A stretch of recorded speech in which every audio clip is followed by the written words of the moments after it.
যে বাংলাদেশে যদি একটি ফেয়ার ইলেকশন হয় তাহলে বাংলাদেশে এয়ারপোর্টে লাইন ধরবে।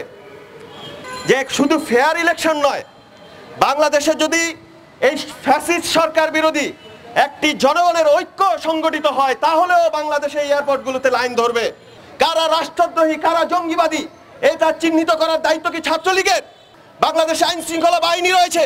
গত 1.5 বছর যাবৎ করোনা পরিস্থিতি চলছে। সেই পরিস্থিতিতে আপনারা জানেন যে প্রায় প্রত্যেকটা বিশ্ববিদ্যালয়ের সাধারণ শিক্ষার্থীরা না থাকতে পারলেও প্রায় প্রত্যেকটা বিশ্ববিদ্যালয়ে ছাত্রলীগের প্রধান সারির নেতৃত্ব নানান সময় তারা হলের সুবিধা পেয়েছেন। তারা বিশ্ববিদ্যালয়ের এই করোনাকালীন সময়ে আর যা যা কিছু সুবিধা নেওয়ার প্রয়োজন তারা কিন্তু নিয়েছেন। আমি ব্যক্তিগতভাবে এই করোনাকালীন সময়ে চট্টগ্রাম বিশ্ববিদ্যালয়, আমাদের সাংগঠনিক কাজের এরিয়া, ঢাকা বিশ্ববিদ্যালয় সহ বিভিন্ন জায়গায় দেখেছি যে ছাত্রলীগের নেতাকর্মীরা তারা হলের সুবিধা নিয়েছেন। অথচ আমরা এত করে আন্দোলন করেছি, রাস্তায় সমাবেশ করেছি, মিটিং করেছি, মিছিল করেছি যে আপনারা দফায় দফায় শিক্ষার্থীদের পরীক্ষার নামে বিশ্ববিদ্যালয়গুলোতে এনেছেন, হল না খুলে পরীক্ষার সিদ্ধান্ত নিয়েছেন।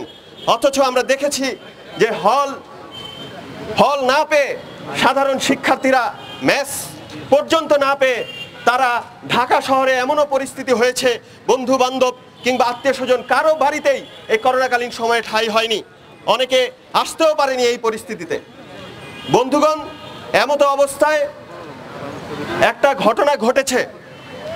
আমাদের শ্রদ্ধেয় আসিফ নজরুল স্যার তিনি একটি প্রেডিকশন করেছেন, একটি মন্তব্য করেছেন যে বাংলাদেশে যদি একটি ফেয়ার ইলেকশন হয় তাহলে বাংলাদেশে এয়ারপোর্টে লাইন ধরবে। আপনারা জানেন আমরা আমাদের সংগঠনের পক্ষ থেকে বলেছি যে শুধু ফেয়ার ইলেকশন নয়, বাংলাদেশে যদি এই ফ্যাসিস্ট সরকার বিরোধী একটি জনগণের ঐক্য সংগঠিত হয় তাহলেও বাংলাদেশে এয়ারপোর্টগুলোতে লাইন ধরবে। আমরা সেই ঐক্য আমরা গড়ে তোলার চেষ্টা করছি। আমরা বলতে চাই প্রত্যেক নাগরিক তার মতামতের অধিকার সে দিবে, তার মতামতের দেওয়ার অধিকার রয়েছে। আমাদের সংবিধান কর্তৃক সেই অধিকারকে রক্ষা করা হয়েছে। এবং আপনারা একটা জিনিস দেখবেন যে এই যে ছাত্রলীগ যে কোনো কাউকে মতের বিরুদ্ধে হলেই রাষ্ট্রদ্রোহী, জঙ্গিবাদ এইগুলো যে বলে দিচ্ছে, এই সরকারের বাইরে বিভিন্ন সংগঠনগুলো কারা রাষ্ট্রদ্রোহী, কারা জঙ্গিবাদী, এটা চিহ্নিত করার দায়িত্ব কি ছাত্রলীগের? আমরা মনে করি সেটা চিহ্নিত করার দায়িত্ব ছাত্রলীগের নয়। বাংলাদেশে আইন শৃঙ্খলা বাহিনী রয়েছে, কে কি করবে? যদিও আইন শৃঙ্খলা বাহিনীও এখন তারা ভাড়া খাটে, র্যাব 4 কোটি টাকার বিনিময়ে নারায়ণগঞ্জে 7 খুন করেছে, আপনারা জানেন।